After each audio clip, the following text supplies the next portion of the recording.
It will probably come as no surprise to anybody that the Bible opens with the story of Adam and Eve, which is chapters 1 to 3. It's very short. You may have noticed this is not the first episode I've ever recorded of this. I'm actually doing this at the point I've already read up to the book of Esther and done 105 episodes. Just in those very early days, shoving a camera in your face and trying to talk about something you know nothing about takes some getting used to. So my first few episodes are so bad that I can't even watch them myself or listen to them myself. And part of the idea of this is a useful reference thing. So if I need to go back and look at something, I can go back to a previous episode. And I mean, no one's watching it, even 105 episodes in, so it's not a problem there. But I figured while I'm doing my next episode, I shall re-record a few of the earlier ones just to sort of try and do them a little better, albeit I acknowledge not to the general YouTube standard. Anyway, so the book of Adam and Eve, the short version of the story, which I'm sure everyone's vaguely familiar with, is God creates the heavens and the earth and everything in it by speaking it into being.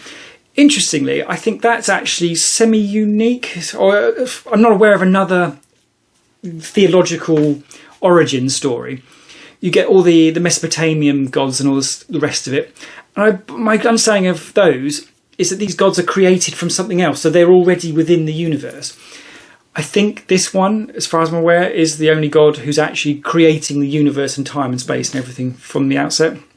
Could be wrong, let me know if you think that's wrong. But yeah, kind of a big deal. And it's quite clever. He's doing it with speech, just speaking things into being. So he creates the first men and women, Adam and Eve, plonks them in the Garden of Eden, and off we go. In terms of dates, this gets a little difficult because there's enough information in the Bible that you can trace events back to making it look like this is roughly 5,500 years ago that humans were first created. This conflicts obviously with the whole Tyrannosaurus Rex business because I think it's extremely unlikely that we were running around on the planet at the same time as them. Certainly dinosaurs were supposed to have gone 65 million years ago.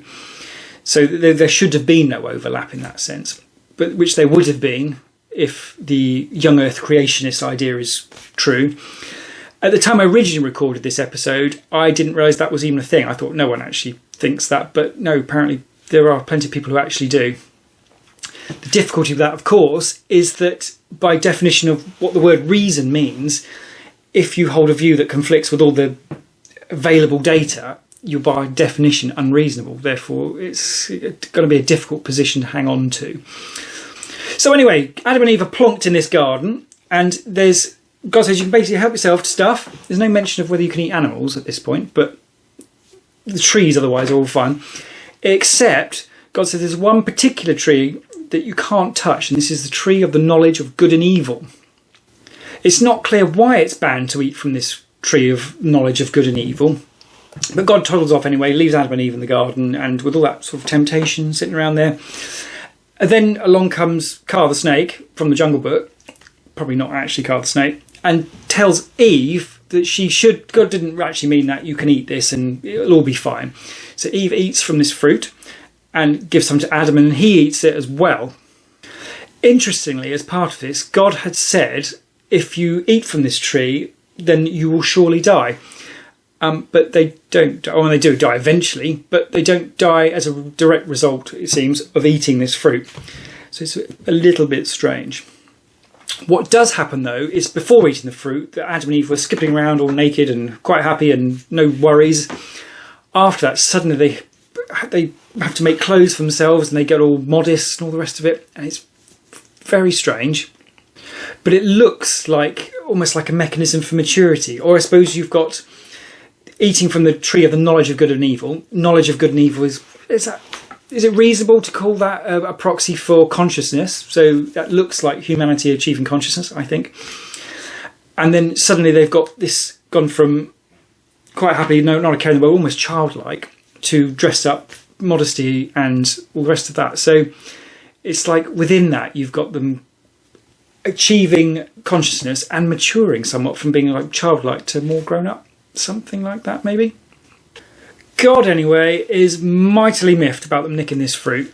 So, and it says directly that the pain of childbirth is a consequence for all women, all descendants of Eve, because of what she did. And for Adam, the toil of a man having to work hard for a day in order to eat and feed family or whatever.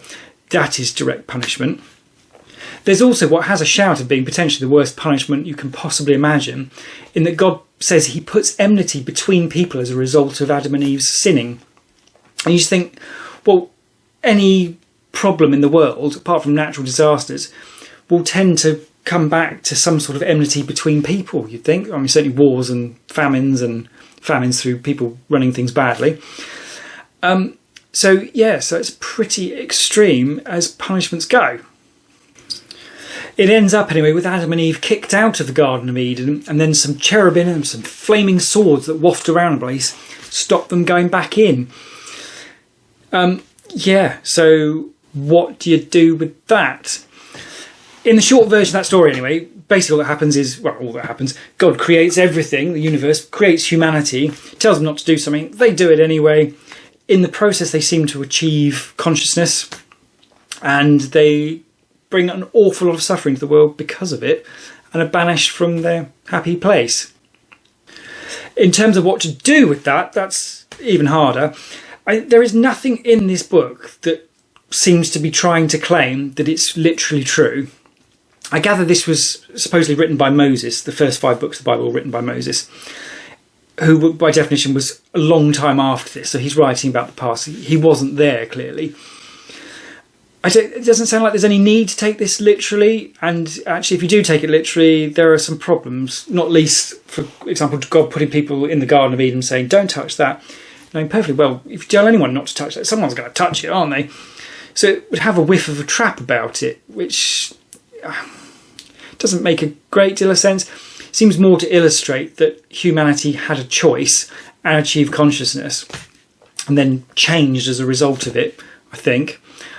In that respect, it's profoundly clever. I mean, it's 2.5 pages long, this thing. It's really short, and yet it gets an awful lot of stuff into a short space of time, as long as you don't try and take it literally. If you try and take it literally, it's really weird, and it conflicts with everything we know about the universe.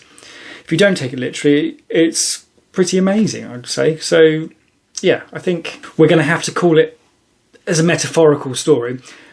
But that not being a problem, so it's not like we need to give up and go home already. Obviously, spoiler alert, I've already carried on for another 104 episodes after this.